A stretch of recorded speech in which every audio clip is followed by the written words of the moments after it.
Hello students, कैसे हैं आप सब। आज के इस वीडियो में मैं एक नया टॉपिक स्टार्ट करने जा रहा हूं जिसका नाम है वेक्टर्स। बुक्स में आपको ये टॉपिक जो है वो क्लास 11th के मोशन इन अ प्लेन में मिलेगा और वेक्टर्स हमारे लिए बहुत ही इंपॉर्टेंट टॉपिक है और for the IIT examinations, for the CBSE examination, ISC examinations हमेशा हमारी क्वांटिटीज हमें वेक्टर के फॉर्म में मिलेंगी, राइट। तो यहाँ पर वेक्टर हमारे लिए सीखना बहुत ही इंपॉर्टेंट है। बहुत ध्यान दीजिएगा वेक्टर्स को सीखने के लिए। मैं वेक्टर्स के बिल्कुल बेसिक से स्टार्ट कर रहा हूँ, जिसमें वेक्टर्स का मैं पहला टॉपिक आपके साथ डिस्कस करने जा रहा हूँ। The topic is scalar and vector quantity. Scalar and vector quantity,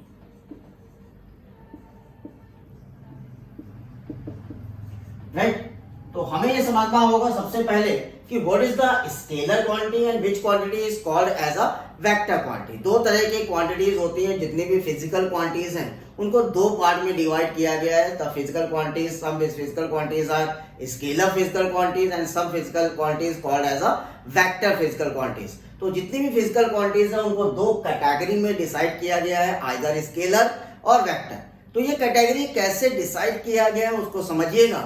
अगर कोई क्वांटिटी जिसके पास सिर्फ उसका मैग्नीट्यूड है और कोई डायरेक्शन डिफाइंड नहीं है तो वो क्वांटिटी हमारी कहलाती है scalar quantity.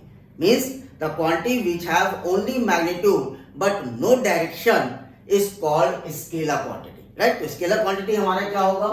The physical quantity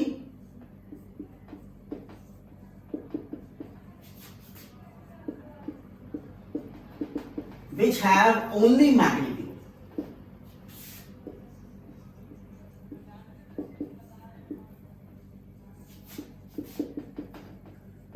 but no direction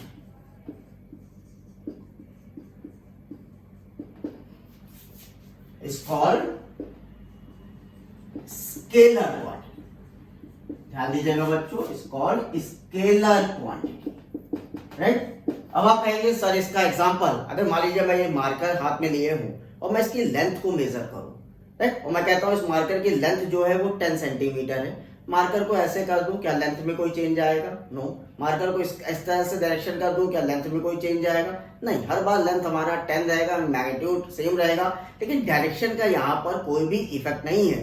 तो अगर कोई फिजिकल क्वांटिटी जिसका केवल मैग्नीट्यूड और डायरेक्शन का उस पर कोई भी इफेक्ट ना हो, that physical quantity is called as a scalar quantity. और for example, best example मैंने आपको दिया था length. Length is a scalar quantity. तो examples हम लोग ले सकते हैं for scalar quantity.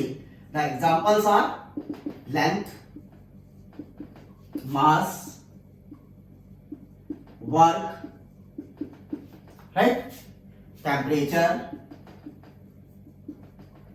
ऐसे बहुत ढेर सारी फिजिकल क्वांटिटीज हैं जिनको हम लोग कहेंगे स्केलर क्वांटिटी। तो वो फिजिकल क्वांटिटीज जिनका मैग्नीट्यूड अवेलेबल है लेकिन उनका कोई डायरेक्शन नहीं है, that physical quantities are called as a scalar quantity. इसका जस्ट अपोजिट है वेक्टर क्वांटिटी, जो हमें अपने इस टॉपिक में सीखना है। तो हम वेक्टर्स को कैसे डिसाइड करेंगे?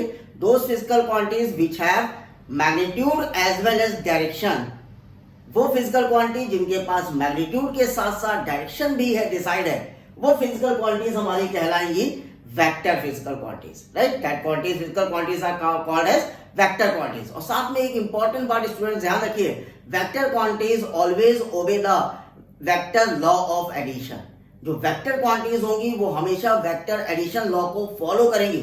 वेक्टर एडिशन लॉ क्या है वो आगे अभी हम आपके साथ डिस्कस करेंगे, लेकिन अगर वेक्टर को आप डिफाइन करना चाहते हो तो इजीली आप कह सकते हो the physical quantities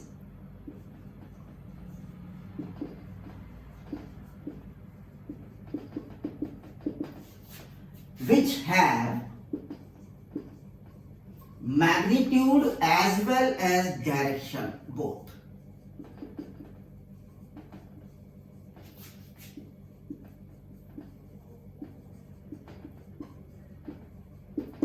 Both. And obey the law of vector addition.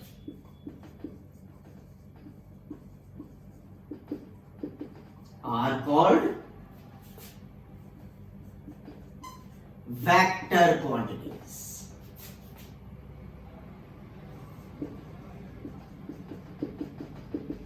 Right. तो वेरी इजीली हम लोगों ने यहाँ पर वेक्टर और स्केलर को डिफाइन कर लिया। अब आप कहेंगे सर एग्जांपल, तो very simple example is force.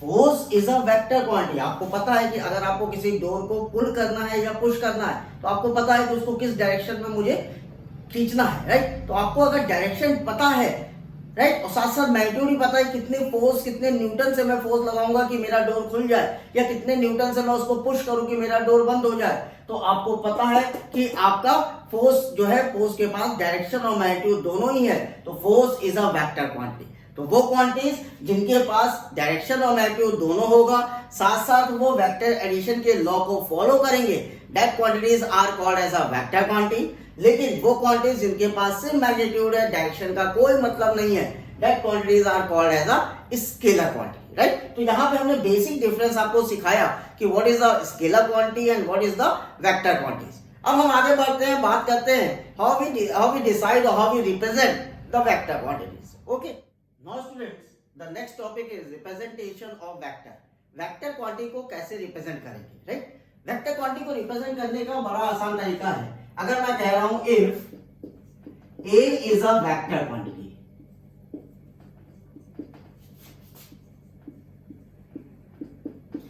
अगर मैंने कहा कि कोई वैल्यू है ए जो एक वेक्टर क्वांटिटी है, तो वेक्टर क्वांटिटी को हम लोग रिप्रेजेंट करेंगे हमेशा उस क्वांटिटी के ऊपर टॉप पर एक एरो का साइन शो करेंगे। ये एरो का साइन शो करेगा कि that particular quantity become a vector quantity. इसका मतलब वेक्टर रिप्रेजेंटेशन अगर बात करोगे आप, तो वेक्टर रिप्रेजेंटेशन पे आप हमेशा एक एरो को डिसाइड करोगे।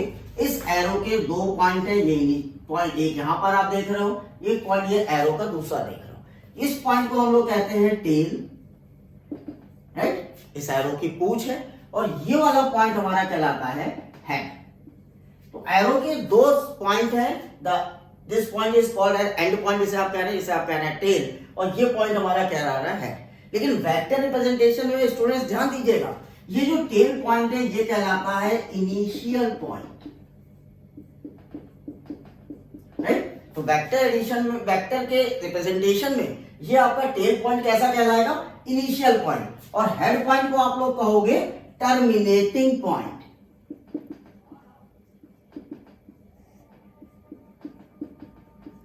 राइट। तो वेक्टर का रिप्रेजेंटेशन हमेशा आप एरो से करोगे। मान लीजिए मैं कोई क्वांटिटी लेता हूं बी, और मैं कहता हूं ये क्वांटिटी वेक्टर, तो रिप्रेजेंटेशन स्टूडेंट्स कैसा होगा, बी के ऊपर एरो दिखा देंगे। तो अगर हमने एरो शो कर दिया, इसका मतलब that particular quantity is represent as a vector quantity. Okay, आगे बात करते हैं, बात करते हैं what is the position vector and what is the displacement vector. Okay, चलिए स्टूडेंट्स आगे का टॉपिक समझते हैं, what is the position vector and what is the displacement vector.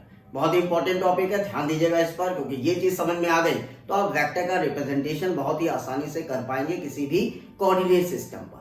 तो अगर मैं कह रहा हूं कि मेरे पास एक 3D कोऑर्डिनेट सिस्टम है, 3 डायमेंशन कोऑर्डिनेट सिस्टम है, एक्स वाई एंड जेड, ठीक है स्टूडेंट्स, मेरे पास 3 डायमेंशन कोऑर्डिनेट सिस्टम है, एक्स वाई एंड जेड, और ये तीनों इस पर्टिकुलर पॉइंट पे तीनों कोऑर्डिनेट्स कट कर रहे हैं। इस पॉइंट को हम लोग क्या कह देंगे, ओरिजिन पॉइंट, और ओरिजिन पॉइंट का कोऑर्डिनेट हमेशा स्टूडेंट्स क्या लिया जाएगा, 0 0 0। हमेशा याद रखिए ओरिजिन पॉइंट का कोऑर्डिनेट आप क्या लोगे, 0 0 0। अब मान लीजिए कि मैं कहता हूं कि यहां पर कोई एक पॉइंट है P, जिसका कोऑर्डिनेट है x y and z, right. कोई मैंने यहां पर पॉइंट लिया P, जिसका कोऑर्डिनेट मैंने कहा x y z है। अब हम डिफाइन करने जा रहे हैं कि what is the position vector.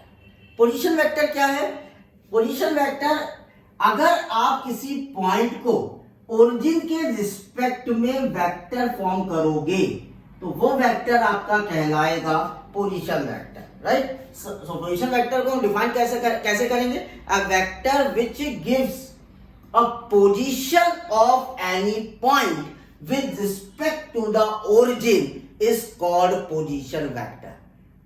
A vector which gives a position of any point with reference to the origin is called position vector. फिर से समझिए, हमने यहाँ पर 3D कोऑर्डिनेट सिस्टम लिया x y z, और इस कोऑर्डिनेट सिस्टम का ओरिजिन पे कोऑर्डिनेट है 0 0 0, हमने इस कोऑर्डिनेट सिस्टम पर कोई पॉइंट P अज्यूम किया जिसका कोऑर्डिनेट है XYZ। अब पोजीशन वेक्टर स्टूडेंट्स आप कैसे पता करोगे? पॉइंट P को आप ओरिजिन से जब रिस्पेक्ट में मिलाओगे तो जो वेक्टर तैयार होगा वो वेक्टर कहलाएगा पोजीशन वेक्टर, राइट। तो यहां पर अगर मैं पोजीशन वेक्टर लिखना चाहता हूं तो पहले तो डेफिनेशन आपको बता दूं, a vector which gives a position of any point with respect to origin is called position vector, right? तो पोजीशन वेक्टर को इजीली हम लोगों ने डिफाइन कर लिया। अब आपने कहा कि सर मैंने P से O को मिला दिया, अब इसको मैं रिप्रेजेंट कैसे करूंगा? रिप्रेजेंटेशन पोजीशन वेक्टर का क्या होगा? OP, तो OP जो आपने लिखा जो कि कोऑर्डिनेट था P और O के ओरिजिन के रिस्पेक्ट में आपने पोजीशन वेक्टर को अगर बनाया तो पोजीशन वेक्टर हो गया आपका OP। तो OP यहां पे क्या कहलाएगा? अपना पोजीशन वेक्टर,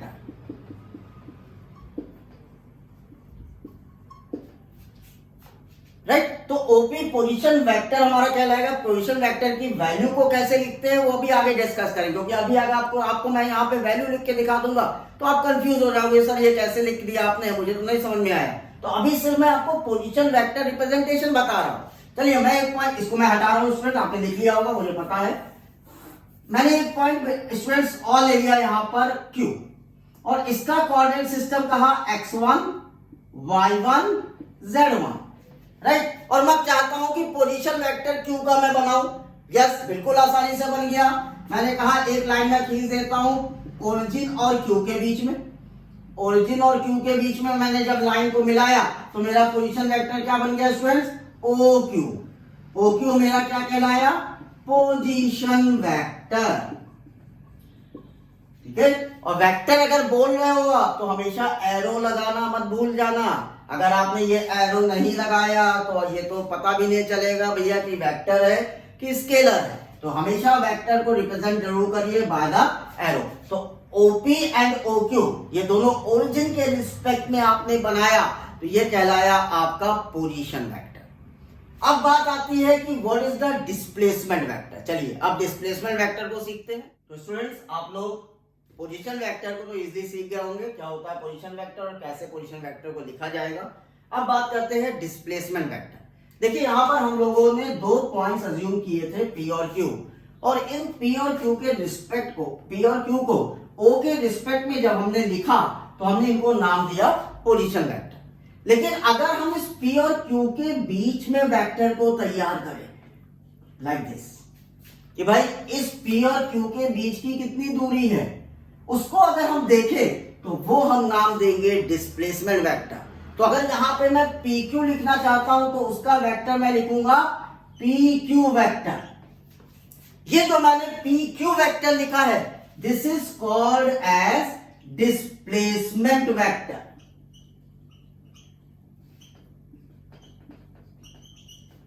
राइट। तो पोजीशन वेक्टर और डिस्प्लेसमेंट वेक्टर में स्टूडेंट्स कंफ्यूज मत होइएगा।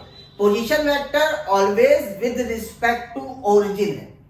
जितने भी पॉइंट आपको कोऑर्डिनेट सिस्टम पे दिया हो अगर उनको आपने ओरिजिन के रिस्पेक्ट में वेक्टर फॉर्म में लिखा है तो वो कहलाएगा पोजीशन वेक्टर। लेकिन अगर दो पॉइंट्स के बीच में आप वेक्टर बना रहे हो तो वो वेक्टर किस नाम से जाना जाएगा? Displacement vector.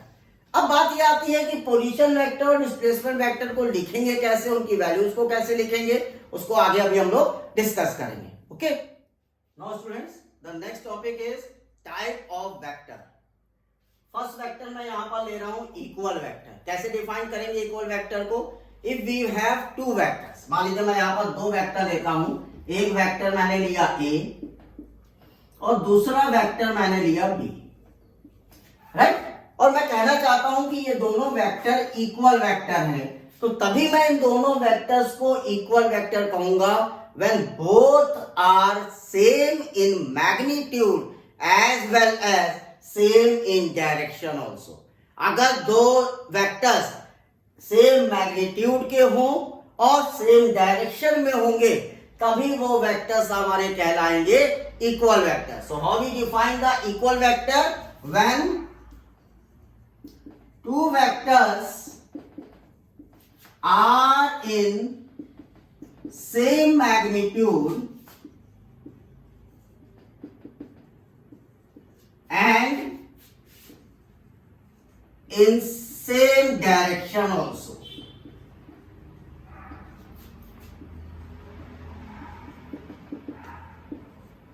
Same direction also is called equal vector. तो यहां पे स्टूडेंट साहब अगर कह रहे हैं कि ए और बी इक्वल वेक्टर्स हैं तो इन दोनों का मैग्नीट्यूड भी सेम होना चाहिए. It means magnitude of A is equal to magnitude of B. Magnitude को हम लोग इस मॉड साइन से शो करेंगे. ठीक है, तो मैग्नीट्यूड को कैसे शो करेंगे? फिर से ध्यान दीजिए, मॉड साइन से. This sign is called as mod और मॉडुलस. राइट, तो मैग्नीट्यूड को हमेशा मॉड साइन से शो किया जाएगा. अगर दो वेक्टर्स के मैग्नीट्यूड सेम है, साथ साथ दोनों वेक्टर्स के डायरेक्शन भी सेम है, तो वो दोनों वेक्टर्स हमारे कैसे कहलाएंगे? Equal vector. Okay, the second is negative of a vector. दूसरी बात सीखते हैं, negative of a vector. Second point, negative of a vector. क्या मतलब हुआ इसका? किसी वेक्टर का निगेटिव क्या होगा? अगर वेक्टर प्लस में है तो उसका माइनस हम कब कहेंगे? मान लीजिए यहां पे मैं दो वेक्टर्स लेता हूं फिर से, वेक्टर ए और वेक्टर बी. राइट, यहां पे आप जो फिगर देख रहे हो, आपको यहां क्या डिफरेंस दिख रहा है स्टूडेंट्स? आपको डिफरेंस दिख रहा है कि वेक्टर ए अगर राइट हैंड साइड पर है तो वेक्टर बी हमारा लेफ्ट हैंड साइड को मूव कर रहा है. इसका मतलब दोनों वेक्टर्स के डायरेक्शन अपोजिट है. अगर दो वेक्टर्स के डायरेक्शन अपोजिट हो लेकिन मैग्नीट्यूड सेम हो तो वो वेक्टर बी यहां पर कहलाएगा निगेटिव ऑफ वेक्टर ए. सुनिएगा फिर से, vector B is called negative of vector A only when vector B have same magnitude as A and opposite in direction of A. Okay, so here how we define the negative of vector? If we have two vectors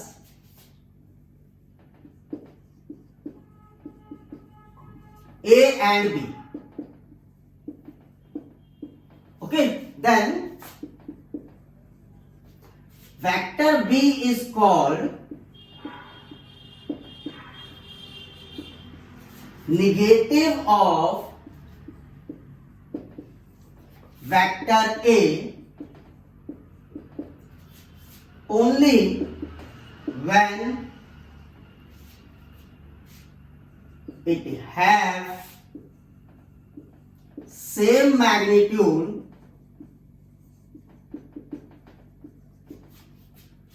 of A but opposite in direction.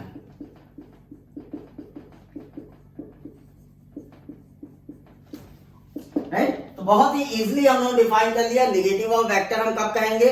Vector B को हम कहेंगे vector A का negative तभी है जब दोनों का magnitude same हो लेकिन वेक्टर बी का डायरेक्शन वेक्टर ए के डायरेक्शन के ऑपोजिट हो, तभी हम कहेंगे our vector B is negative of vector A. Okay, और students third is modulus of a vector. अभी मैंने आपको थोड़ी देर पहले बताया मॉडुलस मतलब magnitude of that vector.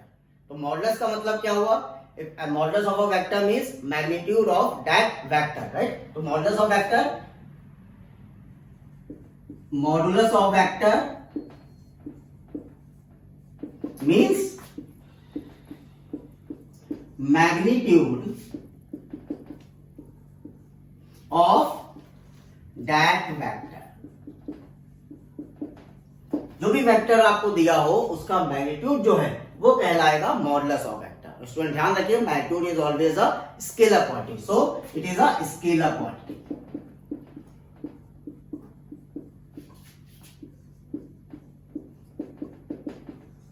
So modulus of vector क्या है, मैग्नीट्यूड, किसी भी वेक्टर का मैग्नीट्यूड जो होगा, वैल्यू जो होगी वो कहलाएगी मॉडुलस ऑफ वेक्टर, राइट। और मैग्नीट्यूड हमेशा स्केलर होगा, तो हम लोग डिफाइन कैसे करेंगे, modulus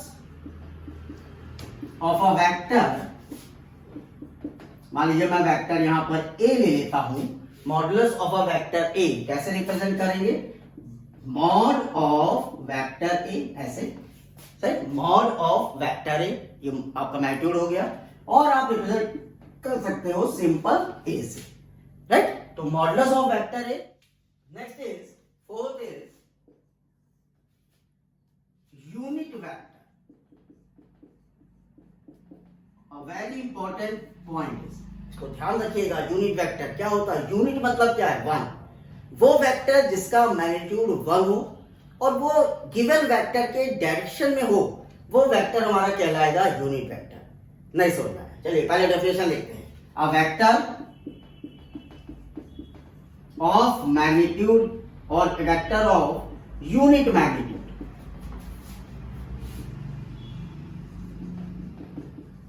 a vector of unit magnitude and drawn in a direction of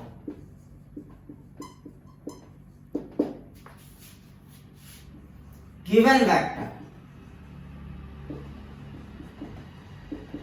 is called unit vector, right. तो यूनिट वेक्टर को डिफाइन करेंगे, कैसे करेंगे पहले वो सीखिए। ये वो वेक्टर जिसका मैग्नीट्यूड वन हो और किसी गिवन वेक्टर के डायरेक्शन में ही हो, वो वेक्टर हमारा कहलाएगा यूनिट वेक्टर। अब बात दिमाग में आ रही है, थोड़ा सा और इसको एग्जांपल के तौर पर या फॉर्मूला के तौर पर समझाया जाए, बिल्कुल समझाऊंगा, देखते हैं कैसे। मान लीजिए हम कहते हैं कि हमारा कोई वेक्टर है ए, राइट, यूनिट वेक्टर को ही कंटिन्यू कर रहा हूं, let a vector A, right, कोई एक वेक्टर है हमारा ए, राइट। तो यूनिट वेक्टर कैसे लिखोगे आप, पहले उसको ध्यान दें। यूनिट वेक्टर अगर मुझे लिखना है ए का, जो भी वेक्टर आपको दिया उसका यूनिट वेक्टर आप लिखोगे। यूनिट वेक्टर किसका लिखना चाहते हैं आप, ए का, और यूनिट वेक्टर को हमेशा ध्यान दीजिए स्टूडेंट, इस साइन से शो करेंगे, and that sign is called as cap. ये साइन क्या कहलाएगा, cap, okay. Unit vector is equal to the value of vector upon modulus of that vector. Unit vector को अगर मोटा मोटे तौर पर समझा जाए, वेक्टर अपॉन मैग्नीट्यूड। तो हमने यहां पर कोई एक वेक्टर लिया ए और उसका मुझे यूनिट वेक्टर निकालना है, तो यूनिट वेक्टर निकालने का फॉर्मूला मैं क्या यूज करूंगा, vector value upon their modulus value, there magnitude value. Note point पे यहां पे डालिए students, unit vector always represent by cap,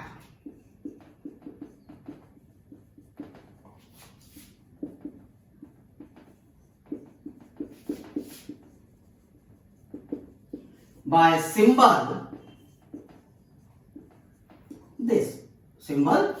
this, right, this is what called as cap, right। तो यूनिट वेक्टर क्या है, the given vector upon their magnitude is called unit vector. और student ध्यान रखिएगा कि अगर यूनिट वेक्टर आप बना रहे हो तो जो वेक्टर आपको दिया है उसी के डायरेक्शन में हमेशा यूनिट वेक्टर होगा, लेकिन इस यूनिट वेक्टर का मैग्नीट्यूड स्टूडेंट्स कितना होगा हमेशा, यस, वन होगा। इसका मैग्नीट्यूड तो हमेशा वन होगा, लेकिन इसका डायरेक्शन जो भी वेक्टर आपको दिया हो, जैसे यहाँ पर ए वेक्टर दिया है तो यूनिट वेक्टर भी उसी के डायरेक्शन में होगा। इसका मतलब अगर मैं वेक्टर ए का डायरेक्शन ऐसे ले रहा हूं और इसमें मुझे यूनिट वेक्टर भी शो करना है, तो सेम डायरेक्शन में मैं यूनिट वेक्टर को भी शो करूंगा, okay. Now students, the next is collinear vector. क्या होता है कोलिनियर वेक्टर, अगर मान लीजिए मैं दो मार्कर लेता हूं, राइट, ये मेरे पास दो मार्कर्स हैं, तो कोलिनियर मैं कैसे डिफाइन करूंगा, व्हेन टू, ये दोनों मार्कर्स को मैं कह रहा हूं दो वेक्टर्स है, when two vectors are either in same line, when two vectors are either in same line और parallel in a line, then they are called as collinear vector. तो दो वेक्टर्स अगर या तो सेम लाइन में है, दो या दो से ज्यादा भी हो सकते हैं स्टूडेंट, दो वेक्टर्स अगर सेम लाइन में है या पैरेलल है एक दूसरे के, तो वो वेक्टर्स हमारे कहलाएंगे कोलिनियर वेक्टर। तो पहले तो इतनी बात नोट करते हैं, what is collinear vector, when two or more vectors are in same line or parallel to each other, then they are called collinear vector.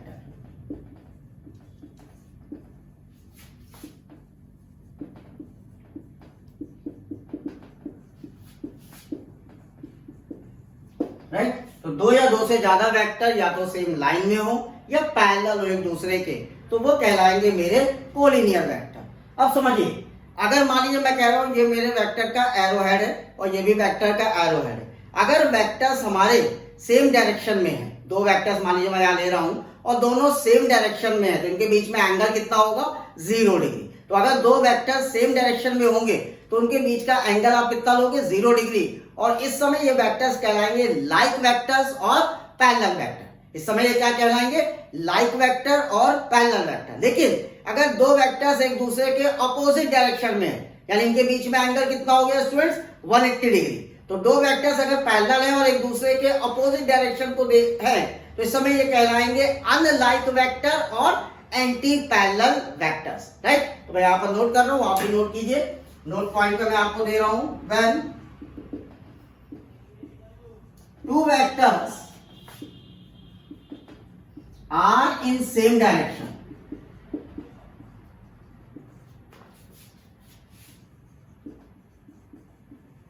that means angle will be 0 degree, then they are called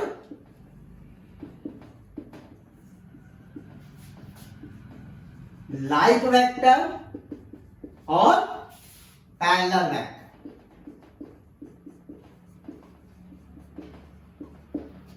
Right? लेकिन when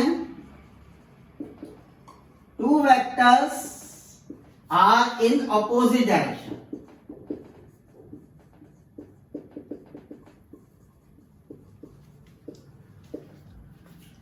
opposite direction means what about the theta? Yes, 180 degree. Then they are called as anti-parallel. Then they are called unlike और anti parallel vector.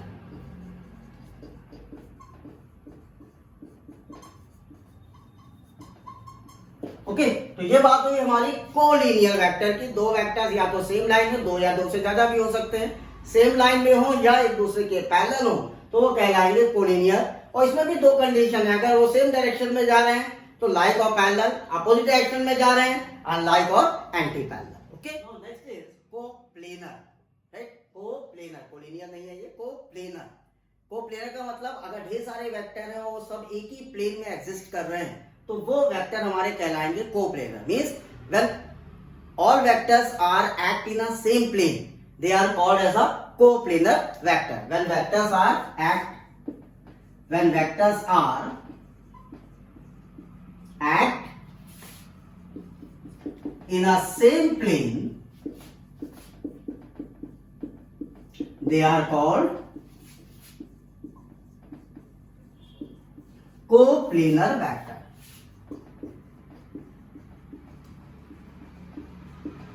Right? तो सारे vector अगर एक ही plane में है तो वो कहलाएंगे हमारे coplanar vector. Next is कोइनिशियल।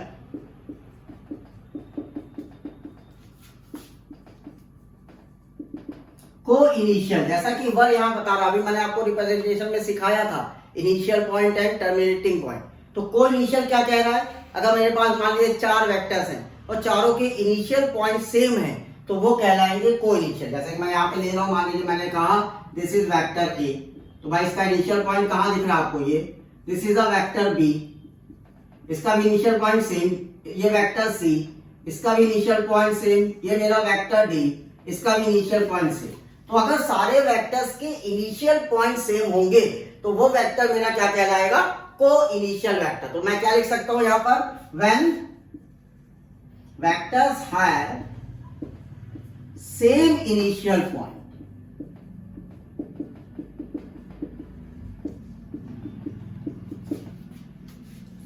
when vectors have same initial point, then they are called co-initial vector.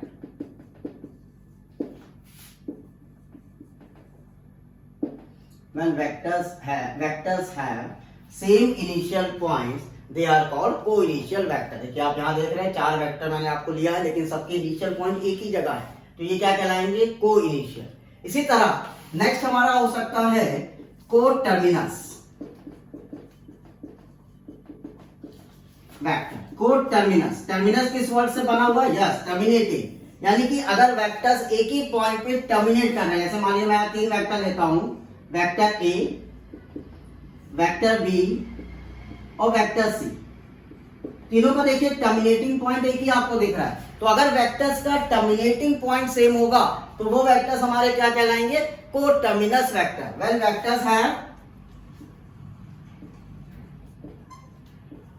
Same terminating point, इसको मैं हटा दे रहा हूं, आपने नोट कर लिया होगा।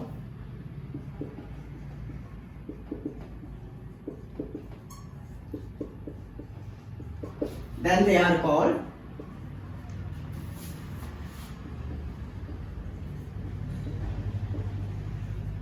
coterminous.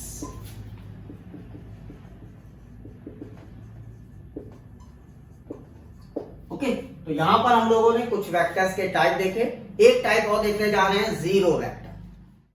Now students, the next is zero vector. Zero vector जैसा कि नाम ही यहाँ पे बता रहा है जीरो, इसका मतलब वो वेक्टर जिसका मैग्नीट्यूड जीरो हो लेकिन डायरेक्शन हो, क्योंकि वेक्टर वर्ड लगा है, तो that vector which have zero magnitude but arbitrary direction is called zero vector. तो वो वेक्टर्स जिनका मैग्नीट्यूड तो zero but have a direction, they are called zero vector. So हम लोग इनको नल वेक्टर भी कहते हैं। अ जीरो वेक्टर और null vector. A zero or null vector is a vector which have zero magnitude but have a direction, but have arbitrary direction, is called zero vector, right? Represent कैसे करेंगे? Zero vector is represent by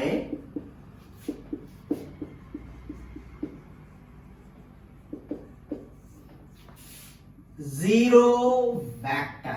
okay, तो zero vector को represent कैसे आप करोगे? Zero, ऊपर आपने arrow लगाया, जीरो वेक्टर। प्रॉपर्टी क्या है जीरो वेक्टर्स की, वो देखिएगा, यहां से आपको और बहुत अच्छा सीखने को मिलेगा। Properties of zero vector.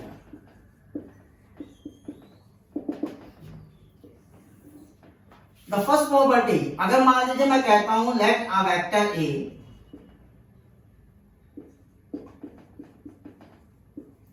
Right, और इस वेक्टर ए में मैं जीरो वेक्टर ऐड कर दूं, so let a vector A and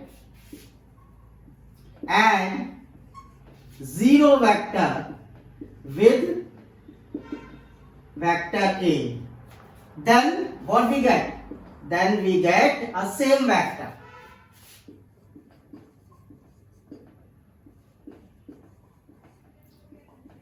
Same vector, इसका मतलब क्या हुआ? That is vector A। तो वह सिंपल सी बात हुई, क्योंकि वेक्टर के साथ ही वेक्टर ऐड होगा भाई, ऐसा नहीं है वेक्टर के साथ स्केलर आप ऐड कर दो, नहीं।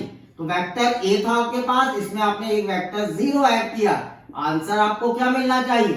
वेक्टर ए मिलना चाहिए। दूसरी प्रॉपर्टी क्या कह सकती है? When a real number is multiplied with zero vector, then we get zero vector. Means कैसे रिप्रेजेंट करोगे? Lambda zero is zero vector. What is lambda here? Here lambda is real number. और आप कहेंगे sir ये real number का मतलब क्या है? Number 2, number 3, -2, -3, -4, 1/3, 2/3, these all are real number. तो किसी भी रियल नंबर को अगर आप जीरो के साथ मल्टीप्लाई कर दोगे तो आपको क्या मिलेगा? जीरो वेक्टर ही मिलेगा। इसी तरह अगर किसी वेक्टर को जीरो वेक्टर से मल्टीप्लाई कर दोगे तब भी क्या मिलेगा आपको? जीरो वेक्टर ही मिलेगा। ठीक है, क्योंकि वेक्टर हमेशा वेक्टर के साथ ही ऑपरेट करेगा स्टूडेंट्स, राइट। तो जीरो वेक्टर क्या है? वो वेक्टर जिनका मैग्नीट्यूड जीरो और डायरेक्शन हो, वो वेक्टर्स हमारे कहलाएंगे जीरो वेक्टर। तो ये बेसिक्स मैंने आज आपको वेक्टर्स डिस्कस किया। होप आपको मेरा ये वीडियो पसंद आएगा। अगर आपको मेरा वीडियो अच्छा लगे तो इसको लाइक और शेयर करिए, साथ साथ मेरे चैनल्स को सब्सक्राइब करिए। Thank you so much, have a nice day.